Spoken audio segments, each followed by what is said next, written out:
Alhamdulillahil karimir rahman alladzi ja'ala lanal islam wal iman wa khalaqal insana wa 'allamahul bayan.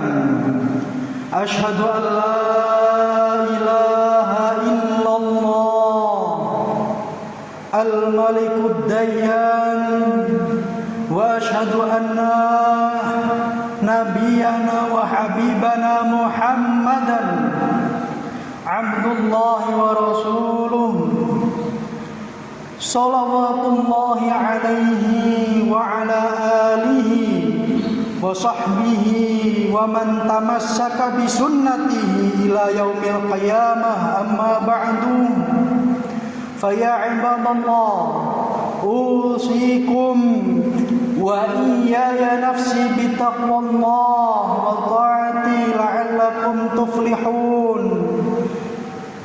Kama qala Allah ta'ala, ya ayyuhalladzina amanu ittaqullah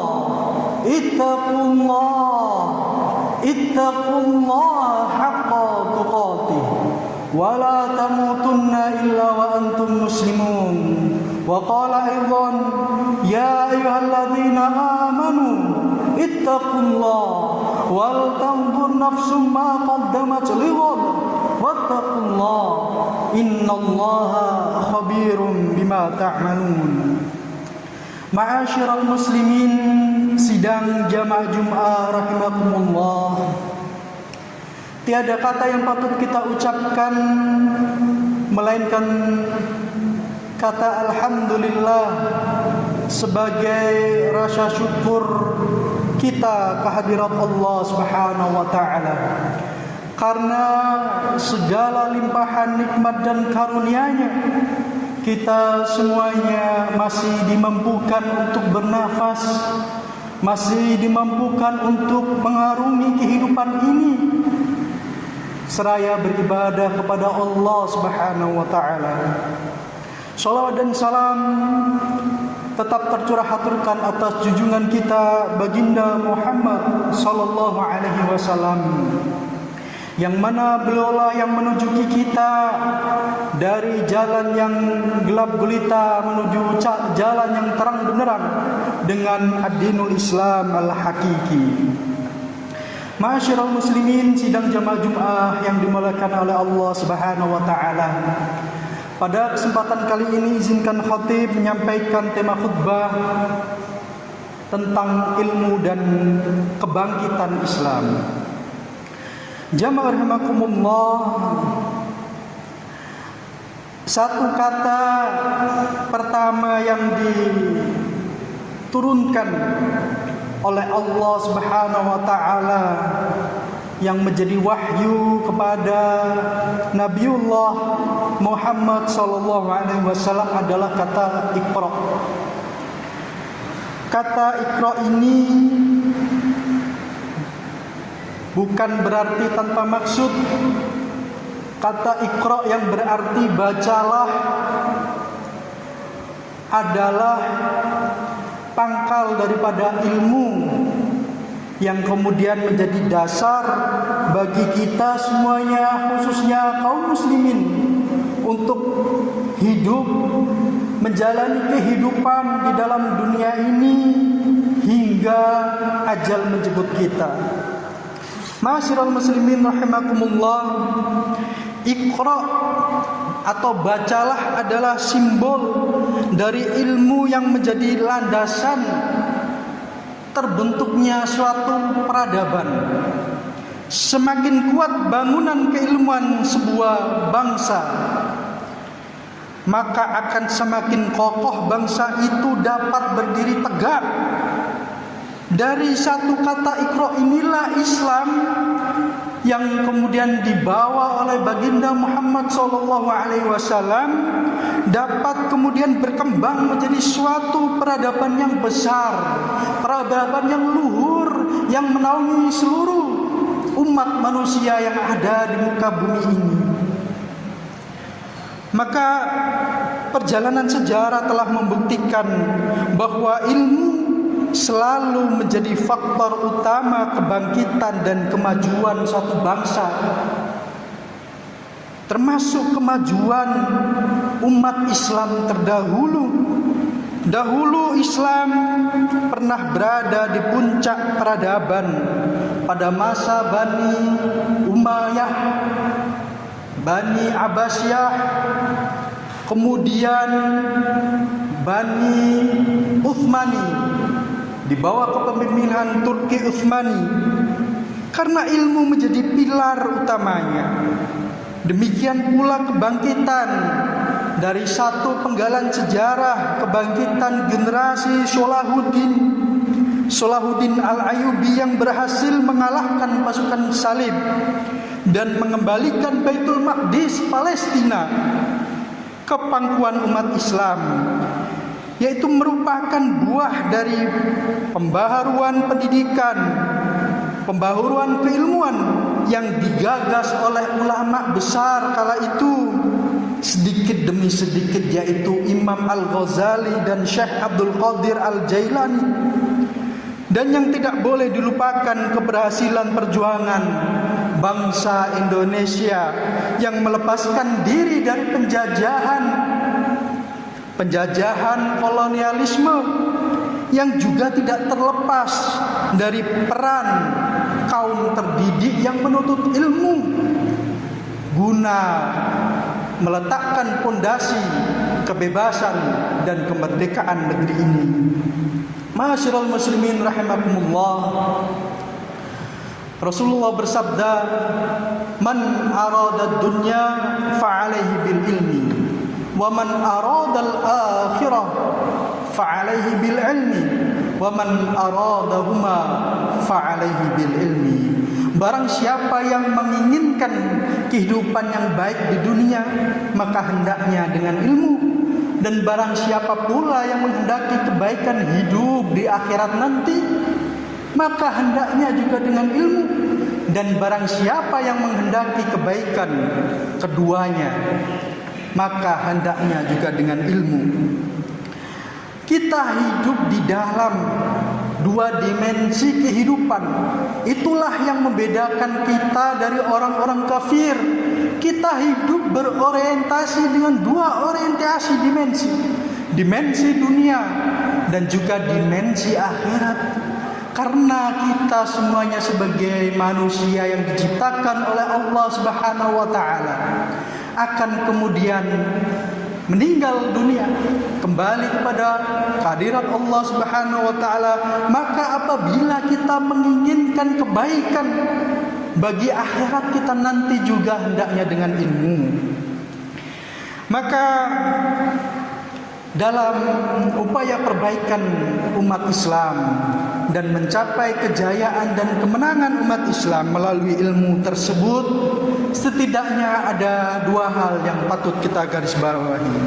Ma'asyiral muslimin rahimakumullah, nomor ingkang setunggal ingkang patut kita garis bawahi inggih menika, hendaknya kita sedaya ketika menuntut ilmu atau mencari ilmu berorientasi kepada Allah Subhanahu wa taala.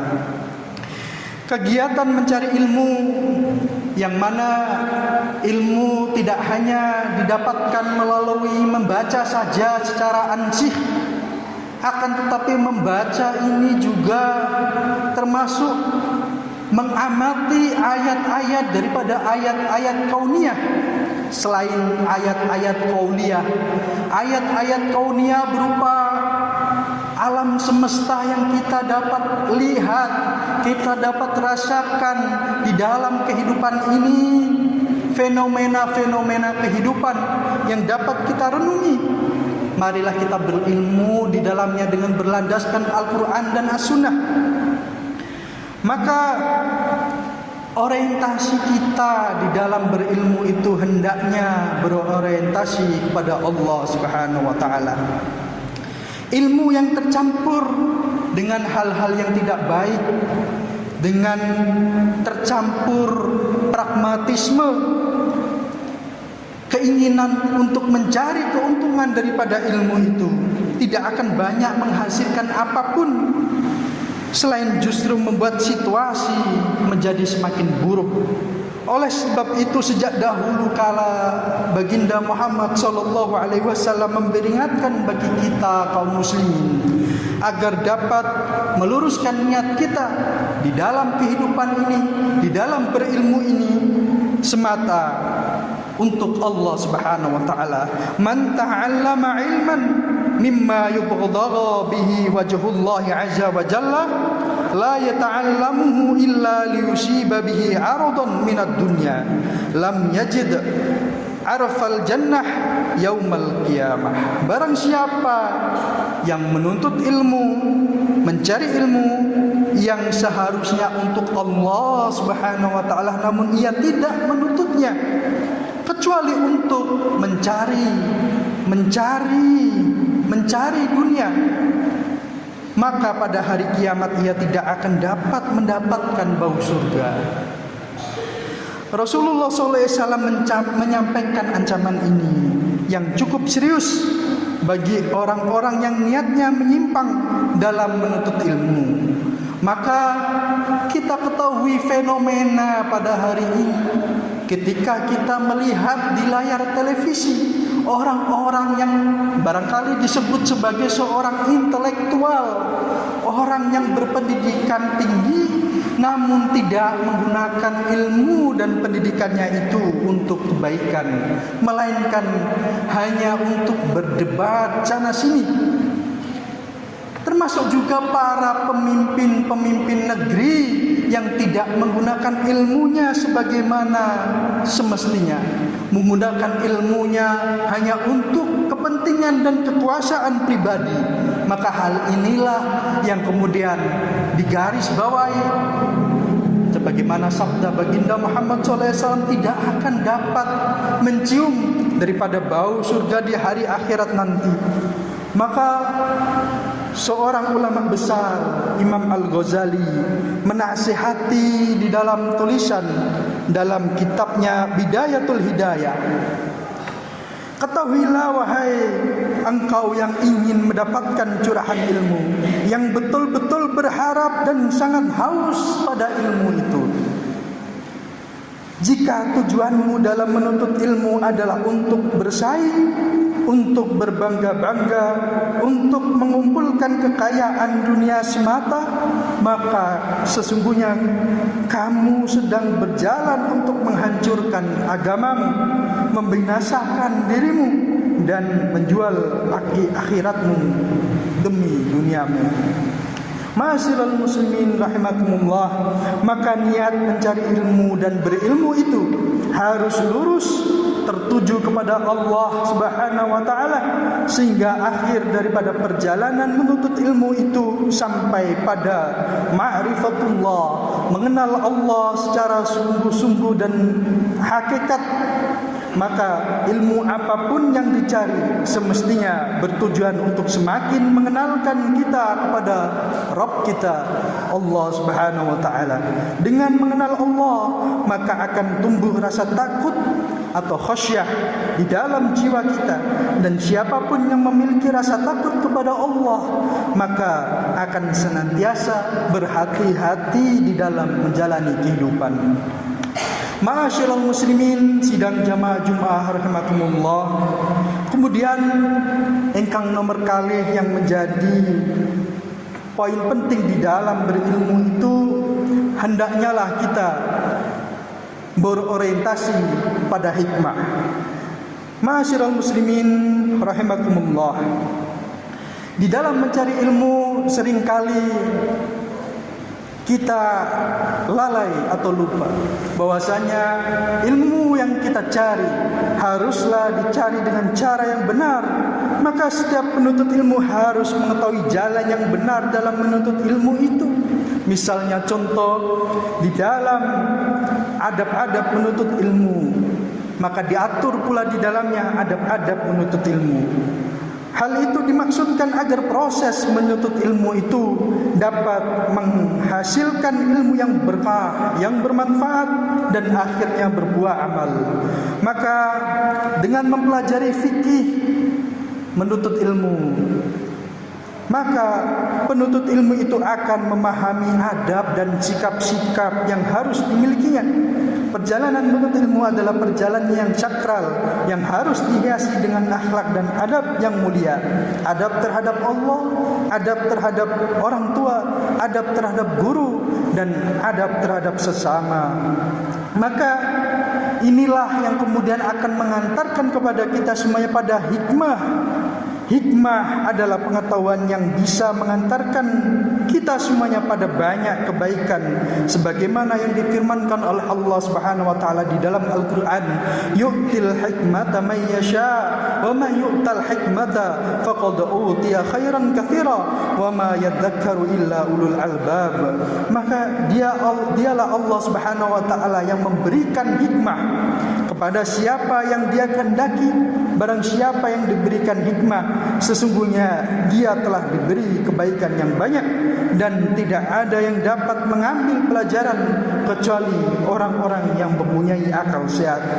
Ada berbagai tafsir mengenai hal ini terkait hikmah tersebut. Di antaranya Ibnu Abbas yang menafsirkan sebagai pengetahuan mengenai Al-Quran. Mujahid menafsirkannya sebagai ilmu fikih dan Al-Quran. Ibrahim An-Nakhai menafsirkannya sebagai pemahaman. Di antara itu semuanya, makna yang terkandung pada kata hikmah itu semestinya mengantarkan pemiliknya kepada kebaikan yang banyak atau khairan katsira.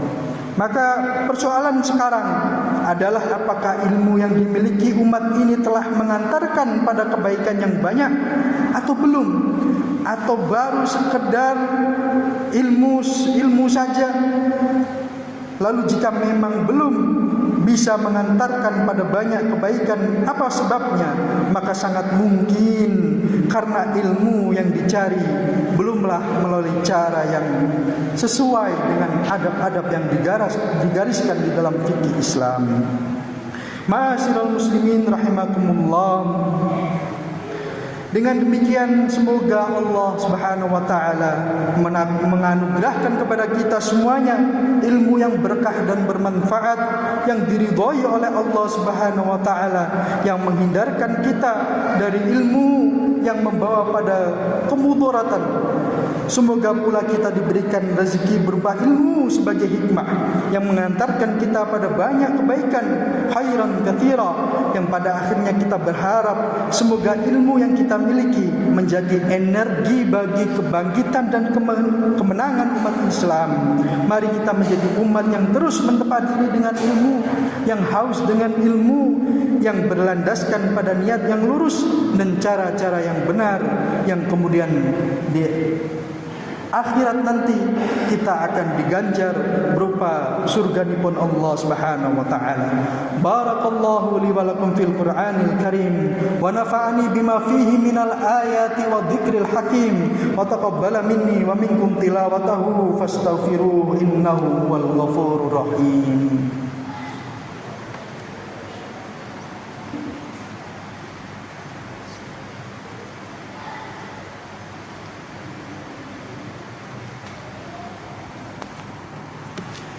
Alhamdulillahi rabbil alamin wa bihi nasta'inu ala umuri dunya waddin. Wassalatu wassalamu ala asyrafil anbiya'i wal mursalin nabiyina Muhammadin wa ala alihi wa sahbihi ajma'in. Asyhadu an la ilaha illallah wahdahu la syarika lah wa asyhadu anna Muhammadan 'abduhu wa rasuluhu. Fa ya ibadallah ittaqullaha faman ittaqa waqa wa arsyadahu ila umuri dini wa dunya. Ittaqullaha haqqa tuqatih wa la tamutunna illa wa antum muslimun. Marilah kita berdoa untuk kebaikan kita dan kebaikan umat muslim di seluruh dunia. Innallaha wa malaikatahu yusholluna 'alan nabi ya ayyuhalladzina amanu shallu 'alaihi wa sallimu taslima. Allahumma shalli wa sallim ala nabiyyina Muhammad walhamdulillahi rabbil alamin. Allahumma ighfir lil muslimina wal muslimat wal mu'minina wal mu'minat al ahya'i minhum wal amwat innaka sami'un qaribun mujibu da'wat fa ya qadiyal hajat الحاجات. اللهم إنا نعوذ بك من جهد البلاء ودرك الشقاء وسوء القضاء وشماتة الأعداء. اللهم إنا نسألك سلامة في الدين وعافية في الجسد وزيادة في العلم وبركة في الرزق وتوبة قبل الموت ورحمة عند الموت ومغفرة بعد الموت. اللهم هون علينا في سكرات الموت ونجاة من النار والعفو عند الحساب. اللهم اغفر لنا ذنوبنا ولوالدينا وارحمهم كما ربونا صغارا. اللهم إنا نسألك الصحة والعفو وحسن الخلق. اللهم أعز الإسلام والمسلمين وأهلك الكفرة والمشركين أعداءك أعداء الدين. اللهم انصر إخواننا المسلمين في فلسطين وفي كل مكان يا رب العالمين، واجعل لهذه البلدة بلدة طيبة وربا غفورا. اللهم إنك تعلم أن هذه القلوب قد اجتمعت على محبتك والتقت على طاعتك وتوحدت على دعوتك وتعاهدت على نصرة شريعتك، فوثق اللهم رابطتها وأدم مدها واهدها سبلها واملأها بنورك الذي لا يخلو واشرح صدورها بفيض الإيمان بك وجميل التوكل عليك، وأحيها بمعرفتك وأمتها على الشهادة في سبيلك، إنك نعم المولى ونعم النصير. ربنا آتنا في الدنيا حسنة وفي الآخرة حسنة وقنا عذاب النار. ربنا وتقبل دعاء. سبحان ربك رب العزة عما يصفون وسلام على المرسلين والحمد لله رب العالمين.